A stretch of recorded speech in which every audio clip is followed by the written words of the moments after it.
Hello good morning दोस्तों। आप सभी का स्वागत है हमारे एक नए वीडियो में। देखिए दोस्तों, आज हम इस वीडियो में BHDS 183 अनुवाद सिद्धांत और प्रविधि में चैप्टर नंबर 3 या आप कह सकते हैं यूनिट नंबर जो आपका 3 है, क्या है, अनुवाद प्रक्रिया, संसाधन और पुनर्निरीक्षण के बारे में यहाँ पर चर्चा करेंगे। और इसमें देखेंगे आपके लिए कौन कौन सा इंपॉर्टेंट रहेगा। तो इसमें आपके इंपॉर्टेंट कौन का है, 3.2 अनुवाद प्रक्रिया, 3.3 रहेगा अनुवाद प्रक्रिया का महत्व, फिर आपका रहेगा 3.4 रहेगा अनुवाद के विविध साधन, 3.5 हम देखेंगे अनुवाद विविध साधनों की उपयोगिता क्या है, और फिर उसमें देखेंगे अनुवाद प्रक्रिया अनुवाद पुनर्निरीक्षण की प्रक्रिया क्या है, अनुवाद पुनर्निरीक्षण का महत्व क्या। इन सभी पॉइंटों के बारे में हम इस वीडियो में चर्चा करेंगे जो आपका एग्जाम के पॉइंट ऑफ व्यू से काफ़ी इंपॉर्टेंट। चलिए हम इसको स्टार्ट करते हैं। चलिए दोस्तों, इसके हम सबसे पहले देखते हैं कि अनुवाद प्रक्रिया क्या है। तो आप यहाँ पर आ जाइएगा, यहाँ पर आप देखेंगे 3.2 में देखिए अनुवाद प्रक्रिया क्या। तो इस क्वेश्चन क्या था, क्वेश्चन मैं बोलता हूँ, ध्यान से सुनिएगा। अनुवाद की प्रक्रिया और उसके विभिन्न चरणों का विश्लेषण कीजिए। तो ध्यान से सुनिएगा, मैं आपको क्या बताता हूँ। देखिए, अनुवाद क्रिया एक संश्लेषित प्रक्रिया है। अनुवाद क्या है कि अनुवाद की एक क्या होती है कि प्रक्रिया होती है जिसमें क्रिया व्यापार का स्वरूप दोहराया जाता है। यानी अनुवाद में क्या होता है, क्रिया व्यापार का जो स्वरूप होता है उसको दोहराया जाता है। कृष्णा कुमार स्वामी के अनुसार अनुवाद प्रक्रिया से तात्पर्य है अनुवाद की विधि। यानी कृष्णा कुमार जो स्वामी कहते हैं अनुवाद प्रक्रिया से तात्पर्य है कि अनुवाद की विधि क्या है अथवा प्रविधि जिसमें एक भाषा से दूसरी भाषा में संदेश की संरचना का अवतरण होता है। यानी अनुवाद की प्रक्रिया क्या होती है। अनुवाद में हम क्या देखते हैं कि एक भाषा के जो शब्द होते हैं या एक भाषा में जो संदेश होते हैं हम उसको दूसरी भाषा में क्या कर सकते हैं, उनको उतारते हैं या उनको बताते हैं या उनको अवतरण करते हैं। संदेश लक्ष्य है और संचार माध्यम, यानी जो हमारा संदेश होता है वो हमारा लक्ष्य होता है और जो संरचना होती है वो हमारा माध्यम है, तथा अंतरण एक प्रक्रिया होती है। इन तीनों आयामों का कार्य व्यापार अनुवाद प्रक्रिया, यानी इन तीनों को मिलाकर के क्या होता है, अनुवाद प्रक्रिया कहलाता है। अनुवाद प्रतिक्रिया में स्रोत भाषा और लक्ष्य भाषा का उचित ज्ञान होना अत्यंत, यानी हमें जब अनुवाद करते समय या अनुवाद प्रक्रिया में, ठीक है, क्या होता है कि अनुवाद प्रक्रिया में हमें स्रोत भाषा यानी जो मूल भाषा है जिस भाषा से हमें उस भाषा को लेकर के दूसरी भाषा में जो, यानी अनुवाद करते समय हमें लक्ष्य भाषा और स्रोत भाषा दोनों भाषा का ज्ञान होना अत्यंत आवश्यक है। अच्छे अनुवादक के लिए इन दोनों का ज्ञान होना अत्यंत आवश्यक होगा। साहित्य अनुवाद में अनुवादक से अपेक्षा की जाती है और यानी कह सकते हैं कि जब हम अनुवाद प्रक्रिया में क्या होता है कि अनुवाद को दोनों भाषाएं आनी चाहिए। जिस भाषा में अनुवाद करेगा या जिस भाषा से अनुवाद किया जाएगा दोनों भाषाओं के उसे अच्छे ज्ञान होना चाहिए। एक अच्छे अनुवादक में उसे अत्यंत आवश्यक है। साहित्य अनुवाद जो होता है उसमें अपेक्षाएं ज़्यादा बढ़ जाती हैं। साहित्य अनुवाद में अनुवादक को स्रोत भाषा और लक्ष्य भाषा के साथ साथ दोनों भाषाओं की संस्कृति का, यानी जो साहित्यिक अनुवाद होता है उसमें क्या होता है कि दोनों भाषाओं को ज्ञान होने की अपेक्षा, दोनों भाषाओं की नॉलेज होने की अपेक्षा बल्कि दोनों भाषाओं की संस्कृतियों और का भी ज्ञान होना अनुवादक के लिए बहुत ज़्यादा आवश्यक है। उदाहरण के लिए यदि किसी जर्मन पाठक का हिंदी में अनुवाद करना होगा तो अनुवाद के लिए इन दोनों भाषाओं के ज्ञान के अलावा जिस चीज की आवश्यकता होगी वह दोनों की संस्कृति को, यानी कि मान लीजिए जैसे आप भारत के हैं, ठीक है, आप भारत के हैं तो मान लीजिए आप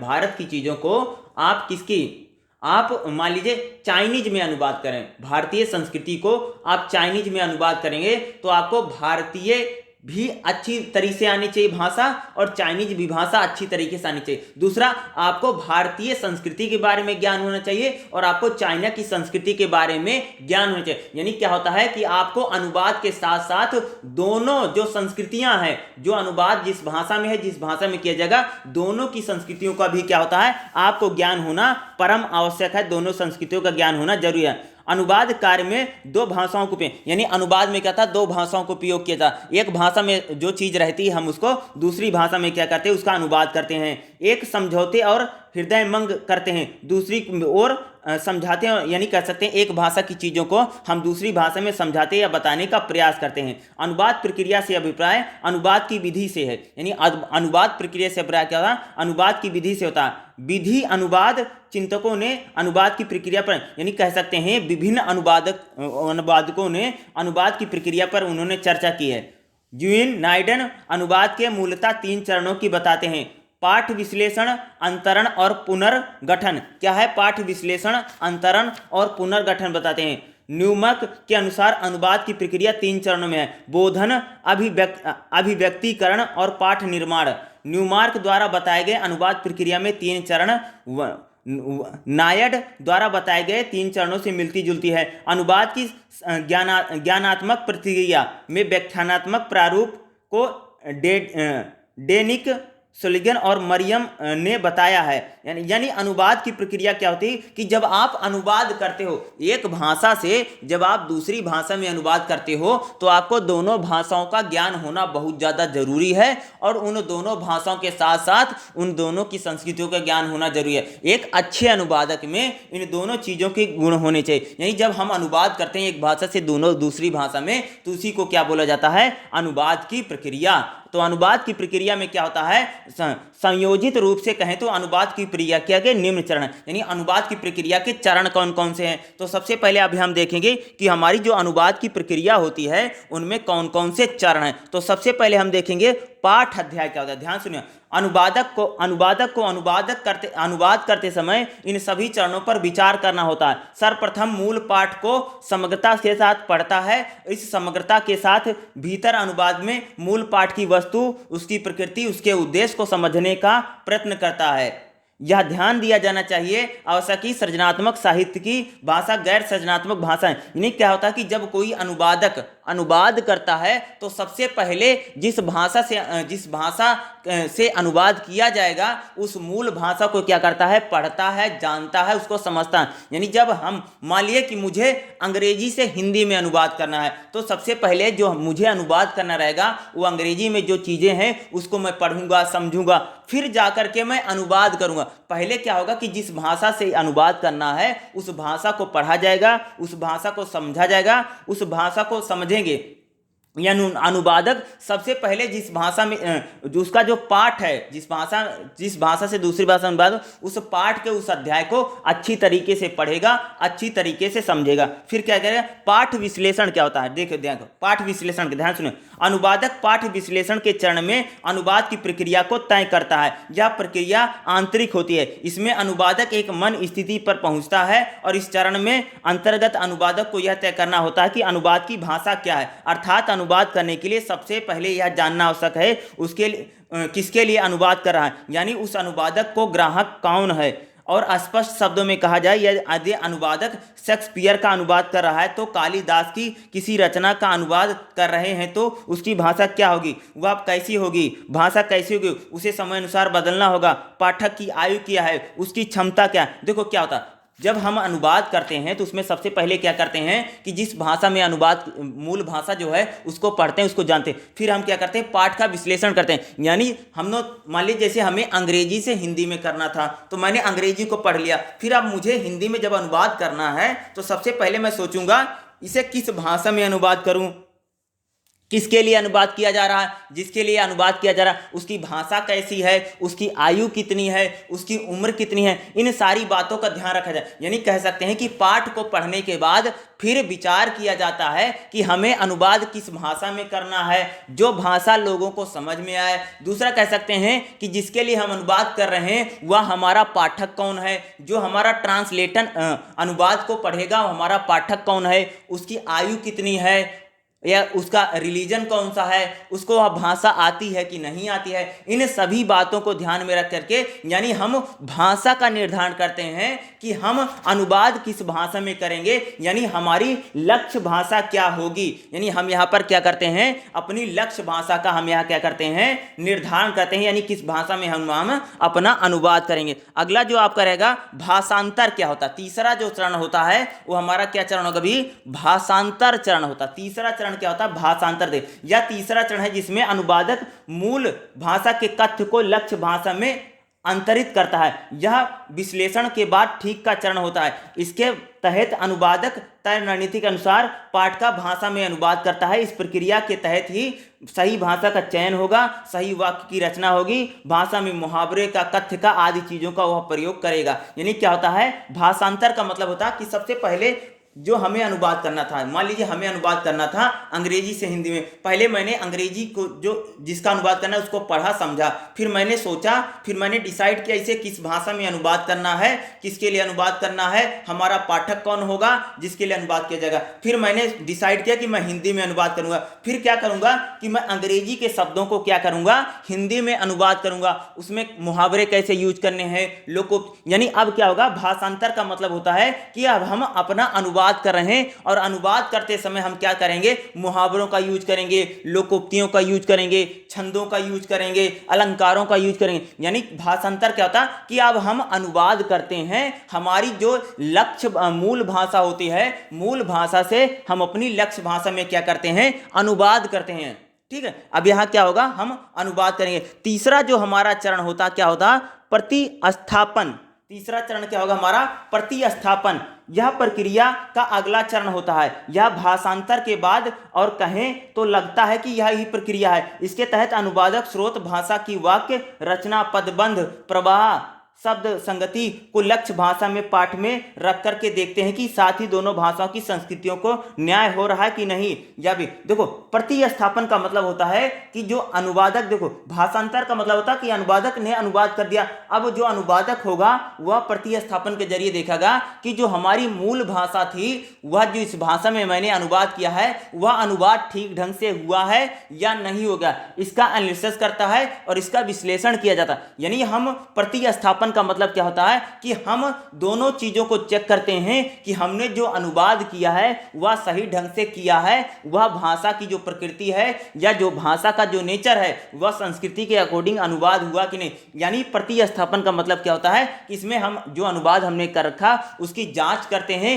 कि अनुवाद सही ढंग से हुआ है कि नहीं हुआ, इसका ही विश्लेषण किया जाता है। अगला जो हमारा तुलनात्मक विश्लेषण करते हैं, यानी फिर हम क्या करेंगे, तुलना करेंगे। तुलनात्मक विश्लेषण में मूल्यांकन सहित साहित्य के अनुवाद का अंतिम सबसे कठिन चरण है। इसके तहत दोनों पाठकों को आमने सामने रख करके न केवल भाषिक और पठगत आधार पर तुलना करते हैं, अपितु इस तुलना में करते हैं सामाजिक सांस्कृतिक संदर्भ में मिलन। मूल्यांकनकर्ता के प्रकाशन से पूर्व उपरांत क्या किया जाता है, अपना मिलाकर टिप्पणी करते हैं, जिसकी सहायता से अनुवादक को यथासंभव सुधारा जा सकता है। देखो क्या था कि जब अनुवाद हो गया, हमने अनुवाद कर दिया, फिर हमारे अनुवाद की तुलना की जाती है कि जो पहले अनुवाद किए गए हैं उनमें हमारे अनुवाद में अंतर है नहीं। यानी अब क्या होगा कि हमने जो अनुवाद किया गया है उसकी जांच किया जाएगा, उसकी परख की जाएगी कि हमने जो अनुवाद किया वो अनुवाद सही है या नहीं है। अब हमारे अनुवाद का किया जाएगा, चेक किया जाता है और हमारे अनुवाद को चेक करके देखा जाता है, यानी तुलना की जाती है कि हमने जो अनुवाद किया है वह सही ढंग से किया है या नहीं किया है। अनुवाद की यहाँ पर जांच की जाती है, उसको तुलना के उससे पहले जो भविष्य में जो अनुवाद हुए हैं उन अनुवादों से तुलना की जाती है कि जो अनुवाद किया गया है वह सही है या गलत है, या उसमें क्या कमियां हैं। अगर उसमें कुछ कमियां होती हैं तो उसमें सुधार किया जाता है, उनमें बदलाव किया जाता है, तुलना करके उसमें जांच करते हैं, और अगर उसमें कोई कमी रहती है तो हम उसमें क्या करते हैं, बदलाव करते हैं, चेंज करते हैं। अगला जो हमारा रहेगा क्या रहेगा, ध्यान दीजिएगा, अनुवाद के विभिन्न साधन क्या हैं। या इसमें जो आपका क्वेश्चन गया है, अनुवाद प्रक्रिया के महत्व पर प्रकाश डालिए। तो अनुवाद प्रक्रिया के महत्व पर प्रकाश डालिए, इसमें क्वेश्चन कहाँ पे मैं आप चेक करता हूँ, यहाँ पर देखिए अनुवाद प्रक्रिया का महत्व क्या है। नेक्स्ट जो हमारा क्वेश्चन आएगा, ध्यान से सुनिएगा, यहाँ पर देखिए नेक्स्ट जो हमारा क्वेश्चन क्या है, अनुवाद प्रक्रिया के महत्व पर प्रकाश डालिए। ध्यान से सुनो क्वेश्चन को मैं क्या बोला, अनुवाद प्रक्रिया क्या है, इसके महत्व को बताइए। ध्यान सुना, अनुवाद प्रक्रिया एक संश्लेषित प्रक्रिया है। अनुवाद करते समय अनुवादक को प्रकाय प्रवेश करना होता है। किसी पाठक को पाठक की तहत पढ़ना, अनुवाद के तहत पढ़ने में बहुत अंतर है। यानी जब हम किसी भाषा को पढ़ते हैं और भाषा को समझते हैं वो अलग चीज़ है, लेकिन अनुवाद जो होता है उसमें बहुत अंतर होता। पाठ पढ़ते हुए आप उसका सतत आनंद लेते हैं, लेकिन अनुवादक अनुवाद करते समय प्रत्येक पंक्ति पर रुकना, प्रत्येक शब्द का सही पर्याप्त खोजना, प्रत्येक अभिव्यक्ति को उचित ढंग से पुनर्स्थापित करना बेहद चुनौतीपूर्ण होता है। यानी जब अनुवाद करते हैं तब उसकी बहुत ज़्यादा शब्द, एक एक शब्द का क्या करते हैं, चेक करते हैं, प्रत्येक पंक्ति पर रुकते हैं कि कौन सा शब्द यूज करना है, कौन सा शब्द यूज नहीं करना है। इस सब चीज़ों को हम तरीके से उसको चेक किया जाता है। और क्या पुनः अनुवाद करना है। देखो, किसी चीज़ को पढ़ना और उसको अपनी भाषा में समझ लेना आसान बात है, लेकिन उसका किसी भाषा में अनुवाद करना चुनौतीपूर्ण कार्य रहता है। अनुवाद कार्य स्वयं में एक जटिल और श्रम साध्य क्रिया है। यानी अनुवाद क्या है, एक बहुत ही जटिल क्रिया है और बहुत कठिन प्रक्रिया में माना जाता है। बेहद सरल उदाहरण के लिए अनुवाद प्रक्रिया को समझा जा सकता है। यानी बेहद सरल साधन के जरिए हम अनुवाद को समझ सकते हैं। जब आप फिल्म धारावाहिक देखते होंगे कि किसी फिल्म या धारावाहिक को देखते हुए क्या आपने कभी उसकी निर्माण प्रक्रिया पर विचार किया है। आपके सामने प्रस्तुत दृश्य के निर्माण में फिल्म मुश्किल है, क्योंकि आपके सामने प्रस्तुत दृश्य में उन्हें समूचे दृश्य के रूप में नहीं देखा जा सकता है। दृश्य निर्माण के समय आपके विभिन्न तकनीकी दृष्टिकोणों पर विचार कर रहे होंगे। इन सब प्रयासों के माध्यम से एक खूबसूरत फिल्म, धारावाहिक, गीत आपके सामने प्रस्तुत होते हैं। उसी तरह अनुवाद को भी किसी भाषा में अनुवाद में इतनी ही तकनीकी समस्याओं का सामना करना पड़ता है, तब कहीं जाकर के एक मुकम्मल पाठ हमारे सामने। देखो, जिस प्रकार से अगर आप देखते हैं कि फिल्म बनाने में कितनी मेहनत होती है, कितनी मसल होती है। यानी फिल्म जब बनती है तो उसके लिए बहुत ज़्यादा काम करना पड़ता है। इतने दिन तक फिल्म बनती है, इतने दिन तक काम होता है, बहुत मेहनत करनी पड़ती। उसी प्रकार से क्या होता है कि अनुवाद करते समय भी अनुवादक को बहुत प्रकार की कठिनाइयों का सामना करना पड़ता है। और बहुत सारी कठिनाइयों का सामना करने के बाद वह आपके सामने एक अनुवाद का पाठ लेकर के पेश करता है। यानी अनुवादक को अनुवाद करने में काफ़ी समस्याओं का सामना करना पड़ता है, लेकिन आपके सामने जो अनुवाद आता है वह आपके सामने बना बनाया अनुवाद होता है। आप लोग उस चीज़ को समझ नहीं सकते हो कि अनुवाद करने में कितनी बड़ी समस्याओं का सामना करना पड़ता है। जिस प्रकार कह सकते हैं कि फिल्मों में इतना कह सकते हैं कि मेहनत करनी पड़ती है, तब जाकर के आपको फिल्में बनाई जाती, दिखाई जाती हैं, तब आपका मनोरंजन होता है। उसी प्रकार से कह सकते हैं कि जो अनुवाद होता है उसमें बहुत मेहनत करनी पड़ती है, तब जाकर के आपके लिए अनुवाद की प्रक्रिया या अनुवाद आपके सामने पेश हो पाता है। अनुवादक को इसी कठिन परिश्रम की ओर अनुवाद की प्रक्रिया के पूरी तरीके से संकेत करती है। यानी अनुवादक को पूरा परिश्रम करता है अनुवाद करने के लिए, और यह प्रक्रिया हमें संकेत करती है कि अनुवादक को अनुवाद करते समय कितनी समस्या का सामना करना पड़ता है। किसी पाठ को पूरी तरह समझे बिना उसका अनुवाद कार्य करना संभव नहीं। यानी जब तक हम किसी चीज़ को समझेंगे नहीं दोनों भाषाओं के, तब तक हमारे लिए अनुवाद करना कठिन काम रहेगा। अनुवाद प्रक्रिया के विभिन्न सोपानों से गुजरकर ही अनुवाद के समक्ष एक अनुवादित पाठ होता है। यानी अनुवाद की प्रक्रिया करने के लिए हमें बहुत ज़्यादा अध्ययन करना पड़ता है, तब जाकर के हम कोई अनुवाद कर पाते हैं। इस दृष्टि से देखा जाए तो अनुवाद प्रक्रिया की तुलना खूबसूरत पेड़ जैसे की जाती है, जिसकी बुनाई अनेकों सोपान से गुजर होकर हमारे सामने आते हैं। यानी इस पूरी निर्माण प्रक्रिया में लगाया जाता है श्रम, दोनों ही निर्माण में महत्वपूर्ण। यानी कह सकते हैं कि जो अनुवाद किया जाता है उसमें इतनी समस्याओं का सामना करना पड़ता है, लेकिन जब हमारे सामने अनुवाद आता है तो वह पूरी तरीके से किया जाता है और हमारे सामने कह सकते हैं कि बना बनाई चीज आ जाती है, जिसका हम क्या करते हैं, आनंद लेते हैं। अनुवाद प्रक्रिया के सभी महत्वपूर्ण चरण कौन कौन है? जैसे पाठ अध्ययन है, पाठ विश्लेषण है, भाषांतर है, परिस्थान है, तुलनात्मक विश्लेषण, इन सभी का अनुवाद में विशेष महत्व है। यानी इन सभी चीज़ों का क्या होता है, अनुवाद की प्रक्रिया में विशेष महत्व होता है। इन सभी चरणों से गुजर करके कोई भी पाठ को अनुवाद करके अंतिम रूप में प्रदान किया जाए। हमारे लिए समक्ष उपलब्ध अनुबोधित पाठ की रचना की दृष्टि से अनुवाद प्रक्रिया में ये चरण महत्व रखते हैं, क्योंकि इसी जटिल प्रक्रिया से गुजरते हुए प्रत्येक मेहमान, लगन, समर्पण ही अनुवादक की हमें अनुगति बताएं। यानी अनुवाद करते समय जितनी भी समस्याएं होती हैं, उन समस्याओं का सामना करके हमारे सामने क्या होता है कि अनुवाद प्रस्तुत होता है और उस अनुवाद को हम देखते हैं। यानी इन सभी समस्याओं का क्या होता है कि जितनी भी समस्या होती हैं, इन सभी समस्याओं का सामना करने के बाद क्या होता है कि इन सभी समस्याओं का सामना करने के बाद हमारे सामने जो अनुवाद होता है, वह हमारे सामने अनुवाद क्या होता है, पेश होता है। और उस हम अनुवाद को क्या करते हैं, देखते हैं। उस अनुवाद को हम क्या करते हैं, जानते हैं। यानी इतनी समस्याओं का ये रहा आपका, ठीक है, अनुवाद की प्रक्रिया का महत्व, ठीक है, यहाँ पर था, यहाँ पर जो मैं आपको बता रहा था यही बता रहा था, ठीक है। कि अनुवाद की प्रक्रिया का महत्व, यानी अनुवाद की प्रक्रिया क्या होती है, उसको अनुवाद की करने में कई प्रकार की समस्याओं का सामना करना पड़ता है, तब जाकर के हमारे सामने क्या होता है कि एक बेहतर जो अनुवाद होता है उस अनुवाद को हम जान पाते हैं या उस अनुवाद को हम समझ पाते हैं।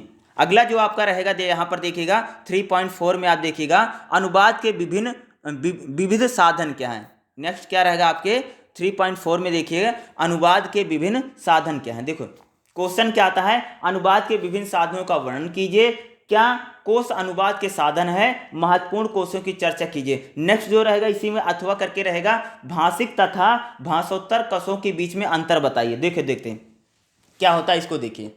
वास्तव में अनुवाद एक जटिल कार्य है। वास्तव में अगर देखोगे जो अनुवाद होता है वह एक जटिल कार्य है। मूल में एक भाषा में लिखे गए पाठ को दूसरी भाषा में उसके माध्यम से दूसरे समाज और संस्कृतियों में लाना अनुवाद। यानी क्या होता है कि एक भाषा से दूसरी भाषा में हम शब्दों को लाते हैं, उसके साथ साथ उसकी जो संस्कृति है, जो सभ्यता, जो समाज है, उसको लाना अनुवाद का कार्य होता है। ऐसा करते समय उसे मूल लेख की मनोस्थिति और उसके सामाजिक, सांस्कृतिक और मानसिक स्तर पर, यानी क्या होता है कि जब हम अनुवाद करते हैं तो जिस भाषा से दूसरी भाषा में अनुवाद करें तो उस भाषा की संस्कृति है, सभ्यता है, उन सारी चीज़ों को क्या होती है हमें पढ़ना पड़ता, समझना पड़ता, तब जाकर के कहीं अनुवाद की प्रक्रिया सफल हो पाती। दूसरे शब्दों में अगर मैं बोलूं तो परकाय प्रवेश करना होता है। यूं तो मूल रचना भी सृजन करते समय परकाय प्रवेश की स्थिति में गुजरते हैं, किंतु अनुवाद के स्तर पर अगर यह परकाय प्रवेश दुगुना हो जाता है, इसीलिए अनुवाद में एक साधुनकार होता है। अनुवाद को निश्चित विधान मानने वाली दृष्टि में अनुवादक से अपेक्षा की जाती है कि उसे साहित्यकार की सृजनात्मकता, प्रतिभा, वैज्ञानिक की तर्क शक्ति, शिल्पगत की दक्षता, यानी क्या होता है कि अनुवाद करते समय अनुवादक से अपेक्षा की जाती है उसमें सभी गुण विद्यमान हो। अनुवादक से अपेक्षा की जाती है कि उसमें सभी गुण, एक रचनाकार के गुण भी उसमें विद्यमान हो, एक वैज्ञानिक के गुण भी हो और एक शिल्पकार के गुण भी उस अनुवादक में क्या होने चाहिए, जो व्यक्ति अनुवाद करेगा उसमें सभी गुणों को होना चाहिए। अनुवाद करते समय अनुवादक से अपेक्षा की जाती है कि वह दोनों भाषाओं के साथ साथ दोनों भाषाओं की समाज, संस्कृति और विभिन्न चीज़ों से वह परिचित होगा। अगर इनसे परिचित नहीं होगा तो उसके लिए अनुवाद करना एक कठिन कार्य हो सकता है। इसलिए अनुवादक को अनुवाद करते समय इन सभी चीज़ों की आवश्यकता पड़ती है। अनुवाद को इन सभी सहायक चीज़ों के जरिए ही अनुवाद के उपकरण कहा जाता है। इन विविध साधनों के जरिए ही क्या होता है, विभिन्न प्रकार के शब्दकोश, वेबसाइट, कंप्यूटरी कोश, विश्व शब्दकोश या मशीनरी अनुवाद आदि की महत्वपूर्ण, यानी अनुवाद करते समय क्या होता है हमें कई सारी चीज़ों का यूज करना पड़ता है। जैसे हमें डिक्शनरी यूज करेंगे, कोई शब्दकोश यूज करेंगे, या हम ट्रांसलेटर यूज करते हैं, डिजिटल ट्रांसलेटर यूज करते हैं, या कंप्यूटर यूज करते हैं। हम अनुवाद करने के लिए वेबसाइट का यूज करते हैं, यानी कोई मशीनरी है, मशीन का यूज करते हैं जो ट्रांसलेट करती है। यानी अनुवाद करते समय हम किन किन चीज़ों का यूज करते हैं, कौन कौन से चीज़ें जो हमारे शब्दकोश में हम चीज़ों को लेते हैं, यानी अनुवाद करते समय हम किन किन चीज़ों का क्या करते हैं, सहयोग लेते हैं। यानी जब हम अनुवाद करेंगे तो अनुवाद करते समय सबसे पहले अनुवाद करते समय कोश की परिभाषा लेते हैं। यानी अनुवाद करते समय क्या करते हैं कि कोई भी कोश होगा, कोई भी शब्द होगा, उसके लिए हम क्या करेंगे भाई, डिक्शनरी का यूज करते हैं। आपने सुना होगा कि अनुवाद करते समय आप किसका यूज करो भाई, डिक्शनरी का यूज करोगे ना। एक भाषिक शब्दकोश में एक भाषा में जो है उस भाषा को समझने के लिए हम उसकी डिक्शनरी का यूज करेंगे। जब आप अनुवाद करते हो तो डिक्शनरी का यूज करोगे ना, तभी तो आप समझ पाओगे इसका मतलब क्या है, इसके शब्दों का मतलब क्या है। द्विभाषिक शब्दकोश, द्विभाषिक शब्दकोश वह होता है जिसमें दो भाषाएं होती हैं, हिंदी और अंग्रेजी, हिंदी और हिंदी शब्दकोश। अनुवादकार के लिए द्विभाषिक शब्दकोश यानी शब्दकोश क्या होता है कि एक प्रकार की डिक्शनरी होती है। यानी हम दो भाषिक डिक्शनरी का यूज करते हैं, दो भाषिक शब्दकोश का यूज करते हैं। यानी क्या होता है कि जो हमारे दो भाषिक शब्दकोश होते हैं उसमें दोनों भाषाएं लिखी रहती हैं, उसमें हिंदी एक जो हमारी मूल भाषा वो भी लिखी रहेगी, दूसरी भाषा भी यानी हम क्या होते द्विभाषिक शब्दकोश या कह सकते हो द्विभाषिक डिक्शनरी का यूज करते हैं। अगला बहुभाषिक शब्दकोश, यह क्या होती है, बहुभाषिक शब्दकोश से अभिप्राय उस शब्दकोश है जिसमें दो या दो से अधिक भाषाओं में अर्थ दिए जाते हैं। यानी डिक्शनरी जो होती है है कि कोई डिक्शनरी होगी ना एक ही अर्थ को बताएगी, कोई डिक्शनरी होती है वह दो भाषाओं में अनुवाद करती है। कुछ ऐसी भी डिक्शनरियाँ आती हैं, डिक्शनरी आती है, शब्दकोश आता है जिसमें एक शब्द को कई सारी भाषाओं में बताया रहता है उस शब्द को, यानी बहुभाषिक डिक्शनरी का भी क्या करते हैं हम यूज करते हैं। ठीक है, यानी अनुवाद करते समय हम क्या करते हैं, बहुभाषिक एक डिक्शनरी आती है उस डिक्शनरी का भी क्या करते हैं हम यूज करते हैं। ये एक भाषिक शब्दकोश, द्विभाषिक शब्दकोश और बहुभाषिक शब्दकोशों का अनुवाद करते समय हम क्या करते हैं, यूज करते हैं, उनका प्रयोग करते हैं। सिरथ्रांश क्या होता है, सिरथौंत का सृजन मूलतः बतौर शब्द का खजाना है। सिरथौंत से तात्पर्य है एक ऐसे कोश से है जिसमें अवधारणा और संकल्पनाओं से आशय होता है, इसका भी हम प्रयोग करते हैं। मुहावरे और लोकोक्ति कोश होते हैं, यानी मुहावरे और लोकोक्तियों के लिए अलग से क्या आता है कि आपकी डिक्शनरी आती है, उस डिक्शनरी का भी हम क्या करते हैं, यूज करते हैं। यानी अनुवाद करते समय हम मुहावरे और लोकोक्तियों के जो कोश होते हैं उसकी भी जो डिक्शनरी होती है उसका यूज करते हैं। यानी करते समय मुहावरे जो लोक, भाषोत्तर कोश का भी यूज करते हैं। भाषोत्तर कोश का मतलब होता है कि जैसे धर्म है, संस्कृति है, दर्शन है, कला, इतिहास, इस प्रकार की जो डिक्शनरी आती हैं, इन चीज़ों की जानकारियाँ होती हैं, इनका भी हम क्या करते हैं, यूज करते हैं। विषय कोश की जो विषय कोश की डिक्शनरी आती है उसका भी यूज करते हैं, जैसे कोई कला के क्षेत्र की है, विज्ञान के क्षेत्र की है, राजनीति, इस प्रकार की यानी विषय कोश डिक्शनरी का भी यूज करते हैं। साहित्य कोश होता है, ये जो साहित्य की जो हमारी कविताएं होती, कहानियां होती, इसकी यानी अनुवाद करते समय हम साहित्यिक डिक्शनरी का भी यूज करते हैं। यानी अनुवाद करते समय हम किस प्रकार की सहायता लेते हैं, जैसे हम क्या करेंगे कि वेबसाइट का भी यूज करते हैं अनुवाद करते समय। किसका यूज करते हैं, वेबसाइटों का भी बहुत ज़्यादा यूज किया जाता है। आपने देखा ना कि अनुवाद करते समय हम क्या करते हैं कि वेबसाइट का यूज करते हैं, वेबसाइटों का भी बहुत ज़्यादा यूज किया जाता है जब अनुवाद करें। वेबसाइट का कोई एप्लीकेशन है, आज प्रेजेंट टाइम में अगर आप देखोगे तो गूगल से भी अनुवाद किया जाता है। बहुत सारी मशीनें आती हैं जो अनुवाद करते हैं, जो ट्रांसलेट करती हैं, यानी जब किसी किताब से दूसरी में किताब में भाषा में बताएं। जैसे आपको बताऊं तो आपको जो इग्नू की किताबें होती हैं वो किस भाषा में छपती हैं, वो सारी की सारी किताबें किस में छपती हैं, वो सारी की सारी किताबें अंग्रेजी में छपती हैं। अंग्रेजी से क्या होता है, उसको हिंदी में क्या किया जाता है, अनुवाद किया जाता है, तब सब लोग आप उसको पढ़ पाते हो ना। तो यानी तभी तो बताते हो कि सर इसमें क्या है कि इसमें जो लिखे गए हैं वर्ड हैं, जो शब्द हैं वो बहुत कठिन हैं, इसलिए लगता है क्योंकि उसको अनुवाद में कई बार क्या होता है कि अनुवाद करते समय कठिन शब्दों का कई बार यूज होता है, क्योंकि मशीन यूज करती है, तो मशीन में जैसे मूल भाग उसी प्रकार से होता है। अगला जो आपका क्वेश्चन रहेगा, ध्यान से सुनिएगा, अनुवाद के विविध साधन की उपयोगिता क्या है।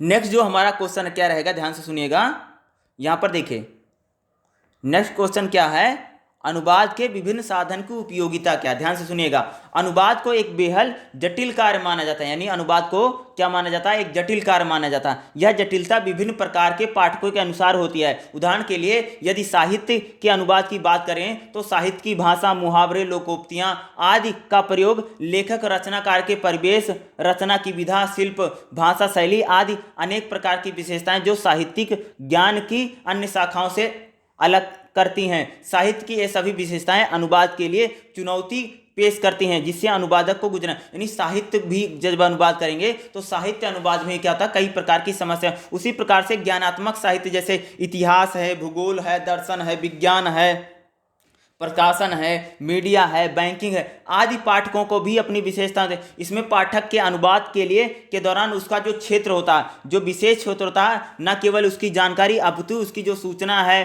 भाषा का प्रयोग है, भाषा की सीमा क्या है, इन सभी चीज़ों का भी क्या होता है, अनुवादक को जानकारी नहीं। यानी इसके भी यानी जब हम ज्ञानात्मक क्षेत्र में अनुवाद करते हैं, इतिहास का, दर्शन का, विज्ञान का, प्रौद्योगिकी का, तो इस क्षेत्र में भी जो अनुवादक होते हैं उनको कई सारी चीज़ों का ज्ञान होना चाहिए। यानी उनको क्या ज्ञान होता है, उस क्षेत्र की भाषा है, उस क्षेत्र की सीमाएं या उस क्षेत्र की कह सकते हैं कि जो प्रकृति है उसका भी ज्ञान होना आवश्यक है अनुवाद करें। अनुवादक कार्य के विभिन्न साधनों की उपयोगिता में अनुवाद के विषय को ध्यान में रखकर किया, यानी अनुवाद कार्य में विभिन्न साधनों का क्या, यानी अनुवाद करते समय हमें उसका उपयोग क्या है उसको भी ध्यान में रख करके अनुवाद किया जाता है। जैसे यदि साहित्य का अनुवाद कर रहे हैं तो उसमें किस प्रकार की समस्या आएगी, पाठ पर आधारित है। वस्तुतः साहित्य और सृजनात्मक साहित्य में संस्कृति, समाज, लेखक, अपना परिवेश, भाषा, मुहावरे, लोकोक्तियाँ, उपभाषा, विशिष्ट आदि की कई तरह की यानी कह सकते हैं कि अनुवाद करते समय हमें कई प्रकार की समस्याएं थी, कई प्रकार की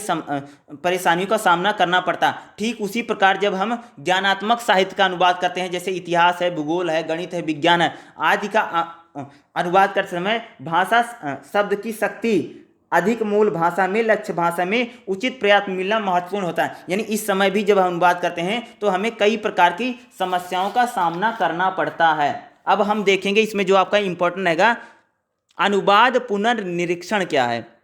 ध्यान से सुनिएगा, इसको मैं बता देता हूं, आपके लिए इंपॉर्टेंट रहेगा। अनुवाद पुनर्निरीक्षण क्या है? देखो, अनुवाद पुनर्निरीक्षण का मतलब होता है कि जब अनुवाद कर दिया जाता है, ठीक है, जब अनुवाद हम कर देते हैं तो अनुवाद करने के बाद जब उसको चेक किया जाता है, जब उसकी जांच की जाती है। अनुवाद पुनर्निरीक्षण का मतलब क्या होता है कि जब हम ट्रांसलेट करते हैं, मानो अनुवाद हमने कर दिया, तो अनुवाद करने के बाद उसको चेक किया जाता है कि हमने जो अनुवाद किया है वह सही ढंग से किया है या नहीं किया। यानी अनुवाद करने के बाद जो उसकी जांच की जाती है, जो उसको चेक किया जाता है, उसको हम कह सकते हैं, उसी को क्या बोला जाता है? अनुवाद पुनर्निरीक्षण। यानी अनुवाद पुनर्निरीक्षण में जब अनुवाद एक भाषा से, यानी हम स्रोत भाषा से जब लक्ष्य भाषा में हमने अनुवाद कर दिया, तो उस अनुवाद को चेक किया जाता है कि हमने जो अनुवाद किया है वह अनुवाद सही है या गलत है, या अगर उसमें कोई गलती है तो उसको हमें ठीक करते हैं। यानी एक प्रकार से अनुवाद को चेक करना भी जरूरी है। इसीलिए बोलते हैं कि अनुवादक जो होता है उसको समस्या भी होती है। यानी पहले तो चीज़ों को पढ़ो, जानो, फिर अनुवाद करो,